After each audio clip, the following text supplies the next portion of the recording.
తెలంగాణలో కాంగ్రెస్ గెలవగానే రేవంత్ తర్వాత కేబినెట్లో చోటు దక్కించుకుని మొదటగా సీతక్క పేరే వినిపించేది. ఆమె తెలంగాణ కాంగ్రెస్లో తన పనితీరుతో అలా కీలక స్థానానికి వెళ్లారు. రాహుల్ గాంధీతో పాదయాత్రలో పాల్గొని హైకమాండ్ అభిమానాన్ని పొందారు. అంతకంటే ఆమె స్ఫూర్తిదాయకమైన బ్యాక్గ్రౌండ్ కూడా ప్లస్ పాయింట్గా ఉంది. అప్పుడే హోంమంత్రి పదవి ఇస్తారని అనుకున్నారు. కానీ సీనియర్లు ఉత్తమ్, కోమటిరెడ్డి, భట్టి వంటి వాళ్ళు ఫీల్ అవుతారని హోం మంత్రిత్వ శాఖను ఎవ్వరికీ కేటాయించలేదు. ఇప్పుడు మంత్రివర్గ విస్తరణ తర్వాత సీతక్కకే హోం మంత్రిత్వం ఖరారు కానుందని కాంగ్రెస్ వర్గాలు చెబుతున్నాయి. ఉమ్మడి రాష్ట్రంలో 2009 అసెంబ్లీ ఎన్నికల్లో అప్పటి వరంగల్ జిల్లా ములుగు నుంచి టీడీపీ తరపున తొలిసారి ఎమ్మెల్యేగా గెలిచిన సీతక్క 2014లో మాజీ మంత్రి చందూలాల్ చేతిలో ఓటమి పాలయ్యారు.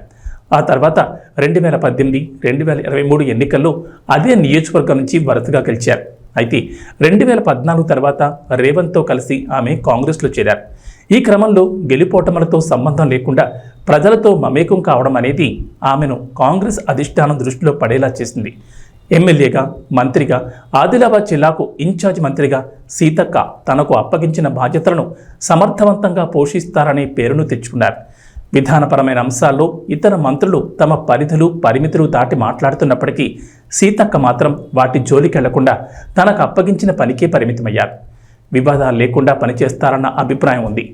మాస్ లీడర్ అయిన సీతక్కకు హోంశాఖ అప్పగిస్తే ప్రభుత్వానికి, ప్రజల్లో మంచి పేరు వచ్చే అవకాశం ఉంది.